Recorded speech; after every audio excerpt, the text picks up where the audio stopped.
ನಾವು ಡಿಜಿಗೂ ಕೂಡ ಕಂಪ್ಲೇಂಟ್ ಕೊಡ್ತೇವೆ, ಹೋಮ್ ಮಿನಿಸ್ಟರ್ಗೂ ಕೊಡ್ತೇವೆ, ಮುಖ್ಯಮಂತ್ರಿಗಳಿಗೂ ಕೊಡ್ತೇವೆ, ಕೇಂದ್ರದ ಹೋಮ್ ಮಿನಿಸ್ಟರ್ಗೂ ಕೂಡ ಕಳಿಸ್ಕೊಡ್ತೇವೆ. ಈ ಚಟುವಟಿಕೆಗಳನ್ನ ಅವರು ನೋಡ್ಲಿ. ಹೀಗಾಗಿ ನೀವು ಏನು ಬೇಕಾದ್ರೂ ಮಾತಾಡಬಹುದು, ಆದ್ರೆ ನಾವೊಂದು ಕಥೆನೂ ಹೇಳಂಗಿಲ್ಲ, ಗಾದೆ ಮಾತು ಮಾತಾಡಂಗಿಲ್ಲ. ನಾವೆಲ್ಲಿದ್ದೀವಿ? ಪ್ರಜಾಪ್ರಭುತ್ವ ಇದೆಯಾ? 5 ತಾಸುಗಳವರೆಗೆ ನನ್ನ ಕೆಲಸಕ್ಕೆ ಬಿಡದ ನೀವು ನನ್ನನ್ನು ತಡೆದೇ ಹಿಡಿದಿದ್ದೀರಿ. ಮಾನ್ಯ ಮುಖ್ಯಮಂತ್ರಿಗಳು ನಮ್ಮ ಸರ್ಕಾರ ಇದ್ದಾಗ ಅವರು ವಿರೋಧ ಪಕ್ಷದ ನಾಯಕರು ಕೊಡಗುಗೆ ಹೋದ್ರು, ಯಾರೋ ಹುಡುಗ ಒಂದು ಮೊಟ್ಟೆ ಬಿಸಾಕಿದ್ದ, ನಮ್ಮನ್ನು ಎಷ್ಟೊಂದು ಇದು ಮಾತಾಡಿದ್ರು. ಮೂವಿಂಗ್ ಕಾರ್ಗೆ ನಾನು ಡಿಫ್ಯಾಕ್ಟೋ ಚೀಫ್ ಮಿನಿಸ್ಟರ್, ನನಗೆ ಏನು ಗೌರವ ಇಲ್ವಾ? ಪೊಲೀಸ್ನವ್ರು ಏನ್ ಮಾಡ್ತಿದ್ದೀರಿ? ಏನೆಲ್ಲ ಮಾತಾಡಿದ್ರಿ. ಈಗ ನಮಗಾಗಿಲ್ವಾ? ಈಗ ಅಶೋಕ್ ಅವ್ರಿಗಾದ್ರೆ ಅಥವಾ ನನಗಾದ್ರೆ ಅದು ನಿಮ್ಗೆ ಅನ್ಸೋದಿಲ್ವಾ ನಾನು ಅವತ್ತೇನು ಮಾತಾಡಿದ್ದೇನೆ ಅನ್ನೋದು? ಆದ್ರಿಂದ ನನ್ನ ಡಿಮ್ಯಾಂಡ್ ಇದೆ. ನನ್ನ ಕಾರನ್ನು ನೋಡಿ ಪೂರ್ತಿ ನನ್ನ ಮೇಲೆ ಹಾಕಬೇಕು ಅಂತ ತಂದಿದ್ರು, ನಾವು ತಪ್ಪಿಸ್ಕೊಂಡಿದ್ರಿಂದ ನನ್ನ ಕಾರ್ಗೆ ಪೂರ್ತಿ ಹಾಕಿದ್ದಾರೆ. ಅಲ್ಲಿರ್ತಕ್ಕಂಥ ಅಲ್ಲಿಂದ ಆಫೀಸರ್ಗಳು ಎಷ್ಟು ಜನ ಇದ್ರು ಎಲ್ಲರೂ ಕೂಡ ಸುಮ್ಮನೆ ಮೂಕ ಪ್ರೇಕ್ಷಕರಂತೆ ಇದ್ರು.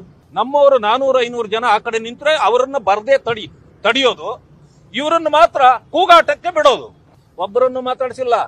ನಾವು ಕುಪಿತಗೊಂಡು ಕೊನೆಯಲ್ಲಿ ನಾನು ಇಲ್ಲಿಂದ ಹೋಗ್ಲೇಬೇಕು, ನಿಮಗೆ ರಕ್ಷಣೆ ಕೊಡಕ್ಕಾದ್ರೆ ಕೊಡ್ರಿ, ಇಲ್ಲಾಂದ್ರೆ ನಾನು ಹೊರಗಡೆ ಬರ್ತೀನಿ ಅಂತ ಬಂದಾಗ ಆವಾಗ ನಮ್ಮನ್ನ ಇದು ಮಾಡಿ ತಂದು ಬಾರ್ಡರ್ ಇಂದ ಆಚೆಗೆ ಬಿಟ್ರು ಯಾದಗಿರಿಗೆ ಹೋಗ್ಲಿಕ್ಕೆ.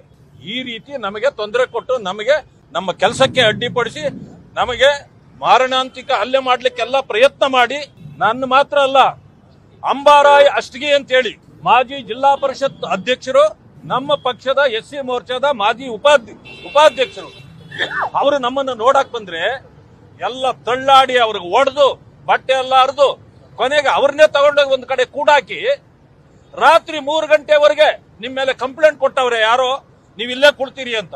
ಒದೆ ತಿಂದವರು ಅವರೇ, ಕಂಪ್ಲೇಂಟ್ ಅವ್ರ ಮೇಲೆ ಕೊಟ್ಟು 3 ಗಂಟೆವರೆಗೂ ಅಲ್ಲಿ ಕೂಡಾಕಿದ್ದಾರೆ. ಹೌದು, ಬರಿತೇವೆ. ಹೀಗೆ ನಮ್ಮ ಮೇಲೆ ಏನಾದ್ರೂ ಮಾಡಿ ಇವರನ್ನು ಮುಗಿಸ್ಬೇಕು ಅಂತ ಪ್ರಿಯಾಂಕಾ ಖರ್ಗೆ ಮತ್ತು ಅವರು ಎಲ್ಲ ತೀರ್ಮಾನ ಮಾಡ್ಕೊಂಡಿದ್ದಾರೆ. ಯಾಕೆಂದ್ರೆ ನಾನು ಭವಿಷ್ಯ ಅವರ ಸತ್ಯಗಳನ್ನ ಹೊರಗಡೆ ಹಾಕುವ ವಿಚಾರದಲ್ಲಿ ಅವ್ರಿಗೆ ನಾನು ಕಂಟಕವಾಗಿದ್ದೇನೆ ಅಂತ ಅವರಿಗೆ ಅನಿಸಿರಬಹುದು.